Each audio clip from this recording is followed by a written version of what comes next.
Hi everyone, Nagraj here. I welcome you all for today's session, and the topic of today's session is universal banking. So we all know that the banking companies and banking organizations provide different types of services and different types of products. Universal banking is a concept, or it is a method of providing different types of products and services to their customers. Universal banking ಅಂತಂದ್ರೆ in general ಆಗಿ ಪ್ರತಿಯೊಂದು banking company ಅಥವಾ ಪ್ರತಿಯೊಂದು banking organisation ತನ್ನ ಕಸ್ಟಮರ್ಸ್ಗೆ different types of products ಮತ್ತೆ services ನ provide ಮಾಡೋದು. ಸ್ವಲ್ಪ ಇನ್ಡೆಪ್ತ್ ಆಗಿ ನೋಡೋದಾದ್ರೆ ಯೂನಿವರ್ಸಲ್ ಬ್ಯಾಂಕಿಂಗ್ ಕಾನ್ಸೆಪ್ಟ್ ಬಗ್ಗೆ, it is conducting of banking operations by offering all types of financial products. So universal banking means conducting of banking operations by offering different types of financial products. ಇದರ banking organisation ಅಲ್ಲಿ ಪ್ರತಿಯೊಂದು bank ಕೂಡ different types of financial products ನ ಮತ್ತೆ financial services ನ provide ಮಾಡೋದು ಅಂತ ಹೇಳ್ಬೋದು. ಸೊ ಯಾವುದು ಹಾಗಾದ್ರೆ ಆ financial products? So those financial products can be divided or categorized into three types. The first one is low risk products, second one medium risk products, and third one is high risk products. So ಇಲ್ಲಿ low risk products ಅಂತಂದ್ರೆ ಹೇಳಿದ್ರೆ accounts ಅಲ್ಲಿ ಬರುತ್ತೆ, like current accounts, savings account, fixed deposit, then recurring deposit, non recurring deposit. So ಇದೆಲ್ಲದೂ ಕೂಡ low risk product category ಕೆಳಗಡೆ ಬರುತ್ತೆ. So ನಾವಿಲ್ಲಿ ನೋಡೋದಾದ್ರೆ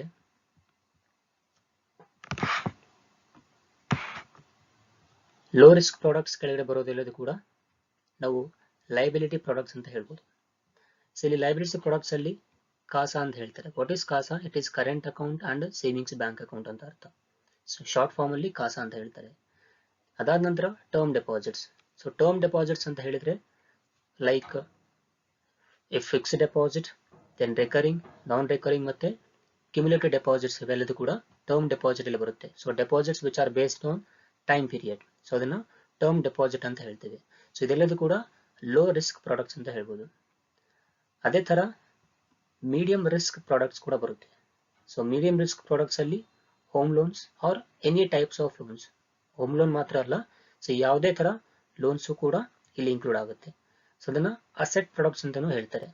ಯಾಕೆಂದ್ರೆ ಅಡ್ವಾನ್ಸಸ್ ಮತ್ತೆ ಲೋನ್ಸ್ ಏನಿದೆ ಅದು ಬ್ಯಾಂಕಿಗೆ ಅಸೆಟ್ ಆಗುತ್ತೆ, ಹಾಗಾಗಿ ಸೊ ಅದನ್ನ ಅಸೆಟ್ ಪ್ರಾಡಕ್ಟ್ಸ್ ಅಂತ ಹೇಳ್ತಾರೆ.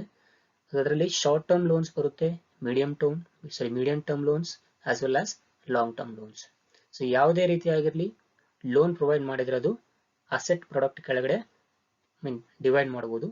ಸೊ ಅದರಲ್ಲಿ maybe home loan, personal loan, car loan, then whatever it may be business loan, education loan, ಇದೆಲ್ಲದೂ ಕೂಡ ಮೀಡಿಯಂ ರಿಸ್ಕ್ ಪ್ರಾಡಕ್ಟ್ಸ್ ಕೆಳಗಡೆ ಡಿವೈಡ್ ಮಾಡಬಹುದು. Next high risk products. High risk products which are offered by banking sector ಯಾವುದು, like insurance, foreign exchange and different et cetera. So ಇಲ್ಲಿ ನೋಡಬಹುದು foreign exchange ಅಲ್ಲಿ exports ಮತ್ತೆ imports ಜೊತೆಗೆ ಇಸಿಬಿಸ್, ದೆನ್ NRI ಡೆಪಾಸಿಟ್ ಅಕೌಂಟ್ಸ್, ಇದೆಲ್ಲದೂ ಕೂಡ high risk products ಅಲ್ಲಿ include ಆಗುತ್ತೆ.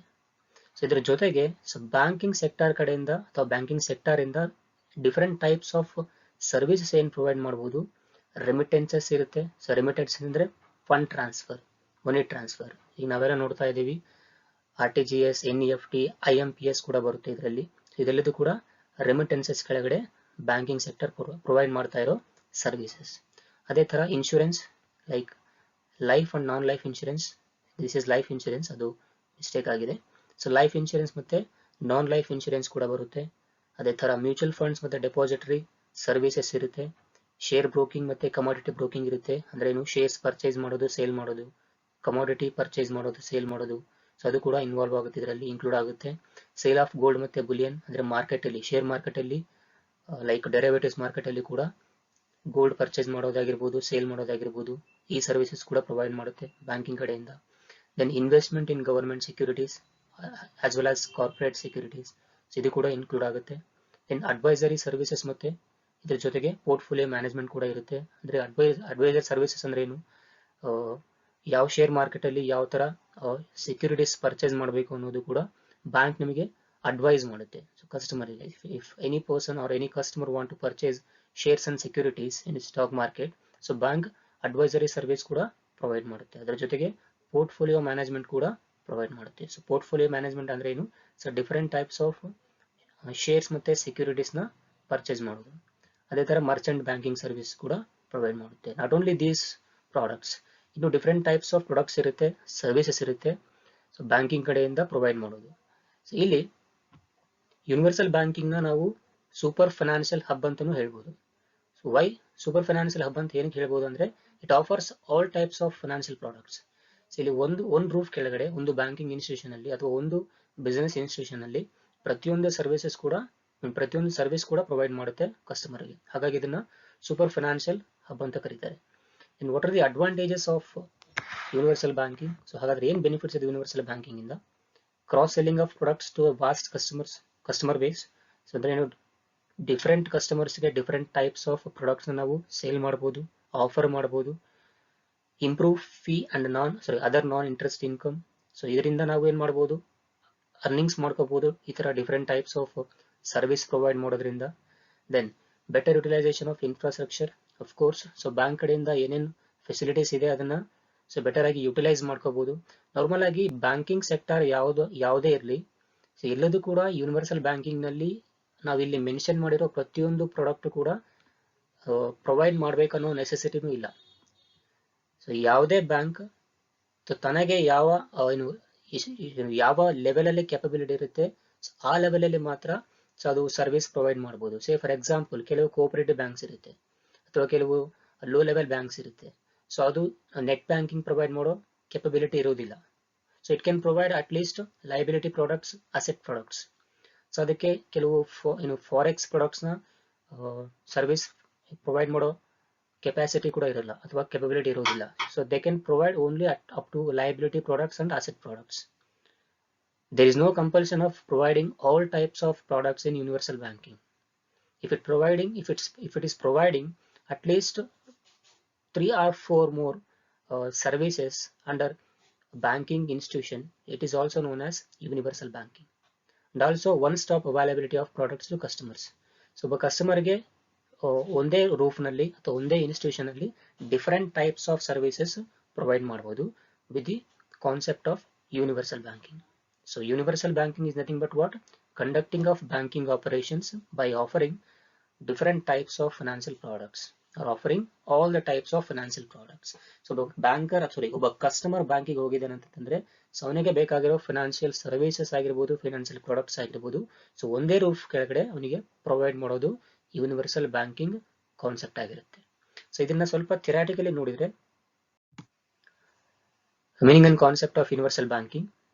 It can be defined as a banking system that offers a wide range of banking and financial services like insurance, development banking, investment banking, commercial banking, and other financial services.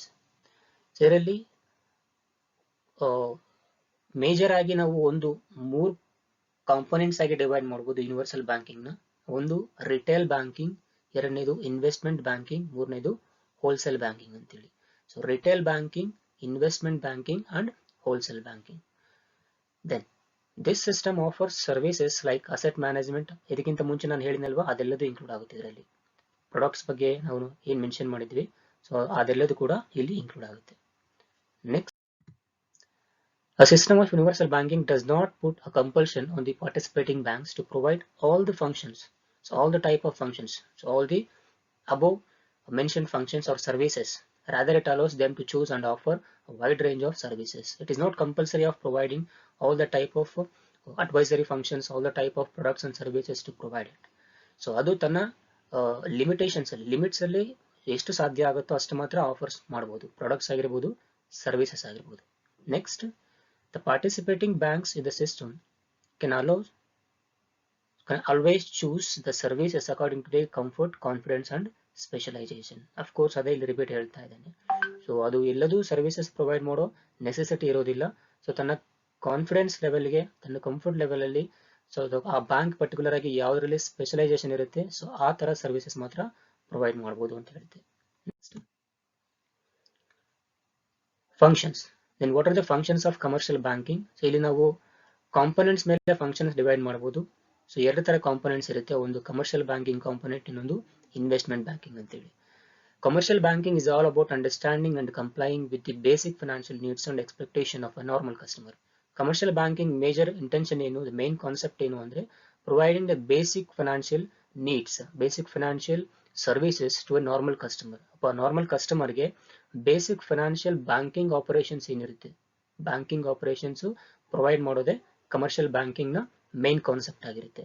So ಏನು basic financial ಅಥವಾ banking operations, it is simple, that is opening of savings account, current account, and providing credit for to meet basic requirements, to fulfil their basic requirements. So ಇದು basic level of commercial banking. So commercial banking ದ main concept ಏನಿರುತ್ತೆ, fulfilling the customers basic needs, either it may be financial or non financial. So financial needs ಅಂದ್ರೆ ಅರ್ಥ ಏನು, ಇಲ್ಲಿ account opening ಮಾಡಿಸೋದು. So by providing credit it can fulfill their customers requirements. Idu basic level. Next, a customer's credit rating will be the deciding factor for the commercial banks to show their enthusiasm towards fulfilling their financial needs and expectations. So illi main thing ಏನು ಅಂದ್ರೆ commercial banking concept basic financial needs na fulfill ಮಾಡೋದು.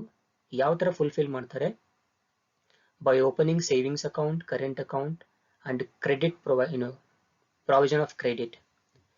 ಏನಕ್ಕೆ provide ಮಾಡ್ತಾರೆ credit ನ, to meet basic requirements of normal customers. ಅದರ ಜೊತೆಗೆ customer credit rating, ಹಾಗಾದ್ರೆ loan ಯಾವ ಬೇಸಿಸ್ ಮೇಲೆ ಪ್ರೊವೈಡ್ ಮಾಡ್ತಾರೆ, based on credit rating. So credit rating ಯಾವುದ್ರ ಮೇಲೆ ಬೇಸಿಸ್ ಆಗಿರುತ್ತೆ, ಯಾವುದ್ರ ಮೇಲೆ ಆ ಡಿಸೈಡಿಂಗ್ ಫ್ಯಾಕ್ಟರ್ ಅಂದ್ರೆ ಯಾವ ಬೇಸಿಸ್ ಮೇಲೆ ಕ್ರೆಡಿಟ್ ರೇಟಿಂಗ್ ಪ್ರೊವೈಡ್ ಮಾಡ್ತಾರೆ ಕಸ್ಟಮರ್ಗೆ. Here a customer credit rating will be the deciding factor for the commercial banks to show their enthusiasm towards fulfilling their financial needs and expectations. So ಇಲ್ಲಿ credit ಏನು provide ಮಾಡುತ್ತೆ bank ಕಸ್ಟಮರ್ಗೆ, so ಆ credit ಯಾವ basis ಮೇಲೆ ಇರುತ್ತೆ ಅಂದ್ರೆ customer credit rating basis ಮೇಲೆ ಲೋನ್ಸ್ ಪ್ರೊವೈಡ್ ಮಾಡ್ತಾರೆ. ಸೊ ಅದು ಡಿಸೈಡಿಂಗ್ ಫ್ಯಾಕ್ಟರ್ ಆಗುತ್ತೆ. So what is credit rating here, the capability of customer to repay it. ಸಾಲ ಏನು ತಗೊಂಡಿರ್ತಾನೆ ಆ ಸಾಲ ರೀಪೇಮೆಂಟ್ ಮಾಡೋದಕ್ಕೆ ಕಸ್ಟಮರ್ಗೆ ಕೆಪಾಸಿಟಿ ಇದೆನಾ ಇಲ್ವಾ, ಅಥವಾ ಕೆಪಬಿಲಿಟಿ ಇದೆನಾ ಇಲ್ಲ ಅನ್ನೋದು ಕ್ರೆಡಿಟ್ ರೇಟಿಂಗ್ ಅಂತ ಹೇಳ್ತಾರೆ. ಸೊ ಆ ಕ್ರೆಡಿಟ್ ರೇಟಿಂಗ್ ಪಾಸಿಟಿವ್ ಇತ್ತು ಅಂದ್ರೆ ಏನು ಡಿಸೈಡಿಂಗ್ ಫ್ಯಾಕ್ಟರ್ ಏನಿದೆ ಅಲ್ವಾ ಕ್ರೆಡಿಟ್ ರೇಟಿಂಗ್, ಸೊ ಅದು ಒಂದು ಮೆಜರ್ಮೆಂಟ್ ಇರುತ್ತೆ, ಪಾಯಿಂಟ್ಸ್ ಇರುತ್ತೆ. ಸೊ ಆ points up to certain points ಇತ್ತು ಅಂದ್ರೆ ಮಾತ್ರ ಕಸ್ಟಮರ್ಗೆ ಲೋನ್ ಪ್ರೊವೈಡ್ ಮಾಡ್ತಾರೆ. ಸೊ ಅದು ಡಿಸೈಡಿಂಗ್ ಫ್ಯಾಕ್ಟರ್ ಆಗುತ್ತೆ ಯಾವುದು, ಕ್ರೆಡಿಟ್ ರೇಟಿಂಗ್. ಸೊ ನಮಗೆ ನೋಡ್ತಾ ಇದ್ದೀವಿ ಇಲ್ಲಿ ಕ್ರಿಸಿಲ್ ಅಂತ ಒಂದು ಬರುತ್ತೆ, so credit rating agency. So ಆ ಬೇಸಿಸ್ ಮೇಲೆ ಲೋನ್ ಪ್ರೊವೈಡ್ ಮಾಡ್ತಾರೆ ಕಸ್ಟಮರ್ಗೆ, ಅದು ಯಾವುದೇ ಬ್ಯಾಂಕ್ ಆಗಿರಬಹುದು, commercial bank. Next investment banking. So investment banking ಅಲ್ಲಿ ಏನ್ ಬರುತ್ತೆ, ಇದರಲ್ಲಿ these banks work with the entities or customers that participate in huge savings. And also investment banks accept deposits from their customers and then invest the same in multiple areas. So customers ಇಂದ deposit accept ಮಾಡ್ಕೊಂಡು ಅದನ್ನ invest ಮಾಡುತ್ತೆ different types of sectors ಅಲ್ಲಿ. Then these banks offer a huge variety of investment portfolios with a different level of risks. Then customers hand over their hard-earned savings to banks so that they can invest the same and generate gains or generate returns for the farmer. Next, the investment banking must be done with a lot of caution because there are equal chances of earnings, huge losses too. Equal chances of earning ಇರುತ್ತೆ, ಜೊತೆಗೆ equal chances of losing ಕೂಡ ಇರುತ್ತೆ. ಹಾಗಾಗಿ investment banking ಏನ್ ಮಾಡುತ್ತೆ, in simple investment banking process ಯಾವ ತರ ಇರುತ್ತೆ ಅಂದ್ರೆ, ಹ್ಯೂಜ್ ಅಮೌಂಟ್ ಆಫ್ ಸೇವಿಂಗ್ಸ್ ಏನಿರುತ್ತೆ ಕಸ್ಟಮರ್ಸ್ ಇಂದ ಅದನ್ನ ಡೆಪಾಸಿಟ್ ಫಾರ್ಮ್ ಅಲ್ಲಿ ರಿಸೀವ್ ಮಾಡಿಕೊಂಡು ಅಥವಾ ಪ್ರೀಮಿಯಂ ಫಾರ್ಮ್ ಅಲ್ಲಿ ರಿಸೀವ್ ಮಾಡಿಕೊಂಡು, ಸೊ ಆ ಬ್ಯಾಂಕ್ಸ್ ಏನ್ ಮಾಡುತ್ತೆ, ಇನ್ವೆಸ್ಟ್ಮೆಂಟ್ ಬ್ಯಾಂಕ್ಸ್ ಅದನ್ನ ಇನ್ವೆಸ್ಟ್ಮೆಂಟ್ ಅಂದ್ರೆ ಡಿಫರೆಂಟ್ ಟೈಪ್ಸ್ ಆಫ್ ಸೆಕ್ಟರ್ ಅಲ್ಲಿ ಇನ್ವೆಸ್ಟ್ ಮಾಡುತ್ತೆ, like real estate, equity shares, preference shares, derivatives. ಈ ತರ ಸೆಕ್ಟರ್ ಅಲ್ಲಿ ಇನ್ವೆಸ್ಟ್ ಮಾಡುತ್ತೆ. ಆಫ್ ಕೋರ್ಸ್ ಈಕ್ವಿಟಿ ಶೇರ್ಸ್ ಆಗಿರ್ಬೋದು, ಡೆರಿವೇಟಿವ್ಸ್ ಆಗಿರ್ಬೋದು, ಸ್ಟಾಕ್ ಮಾರ್ಕೆಟ್ ಅಲ್ಲಿ ನಾವು ಇನ್ವೆಸ್ಟ್ ಮಾಡಿದಾಗ there may be chances of getting high returns, there may be chances of losing total investment. So ಹಾಗಾಗಿ ಇನ್ವೆಸ್ಟ್ ಮಾಡಬೇಕಾದಾಗಲೇ ಕಾಷನ್ ಇಂದ ಇನ್ವೆಸ್ಟ್ ಮಾಡಬೇಕು, ಚೂಸ್ ಮಾಡಬೇಕಾಗುತ್ತೆ ಯಾವ ಪ್ರಾಡಕ್ಟ್ ಅಲ್ಲಿ ಇನ್ವೆಸ್ಟ್ ಮಾಡಬೇಕು ಅಥವಾ ಯಾವ ಪೋರ್ಟ್ಫೋಲಿಯೋ ಚೂಸ್ ಮಾಡಬೇಕು ಅನ್ನೋದು ಇನ್ವೆಸ್ಟ್ಮೆಂಟ್ ಬ್ಯಾಂಕ್ ಡಿಸೈಡ್ ಮಾಡಬೇಕಾಗುತ್ತೆ. ಸೊ ಇದರಿಂದ ಹೈ ರಿಟರ್ನ್ಸ್ ಬರೋ ಚಾನ್ಸಸ್ ಜಾಸ್ತಿ ಇರುತ್ತೆ. Next Advantages. So customers or investors faith banking companies' operations as universal banks hold equity shares of many entities. It also enables them to gain investors from the companies in which they hold stakes. And also, the investors will show a lot of trust and faith in these banks and will end up transacting with them. Of course, so investment ಮಾಡಿದಾಗ ಆ amount ಇಂದ high return ಇತ್ತು ಅಂತಂದ್ರೆ of course customers ಏನ್ ಮಾಡ್ತಾರೆ, so bank ಬಗ್ಗೆ ಒಳ್ಳೆ faith ಇರುತ್ತೆ. ಹೌದಾ? Then optimum utilization of resources. Here universal banks make sure that there is the optimal utilization of all type of resources.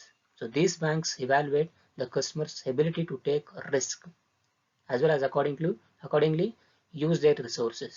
A customer that is capable of dealing with high risk, then the bank will suggest him or her of an investment with a risky portfolio. Of course customer ಮೇಲೆ depend ಆಗುತ್ತೆ. So customer risk ತಗೊಳ್ಳೋಕೆ ready ಇದ್ದಾನೆ ಅಂತಂದ್ರೆ bank ಅಥವಾ investment bank ಏನ್ ಮಾಡುತ್ತೆ, suggest ಮಾಡುತ್ತೆ high risk ಪೋರ್ಟ್ಫೋಲಿಯೋನ, ಸೊ ಈಕ್ವಿಟಿ ಶೇರ್ಸ್ ಪೋರ್ಟ್ಫೋಲಿಯೋನ ಸಜೆಸ್ಟ್ ಮಾಡುತ್ತೆ. If customer is not ready to take high risk ತಗೊಳ್ಳೋಕೆ ಚಾನ್ಸ್ ಇಲ್ಲ ಅಂತಂದಾಗ ಸೊ ಬ್ಯಾಂಕ್ ಏನ್ ಮಾಡುತ್ತೆ, it can suggest low risk portfolios.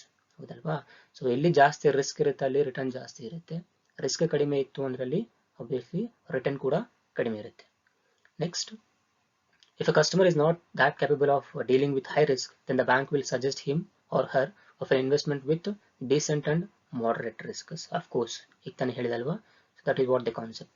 Then other benefits ಏನಿರುತ್ತೆ ಇದರಲ್ಲಿ, such banks even offer other advantages like diversification of risks, easy marketing and offers a huge range of services and that too under one roof. So ಇದೆಲ್ಲದೂ ಕೂಡ so bank offer ಮಾಡುತ್ತೆ ಯಾರಿಗೆ, ಕಸ್ಟಮರ್ಸ್ಗೆ. So not only providing banking services, it also provides utility services as well as agency services to its customers.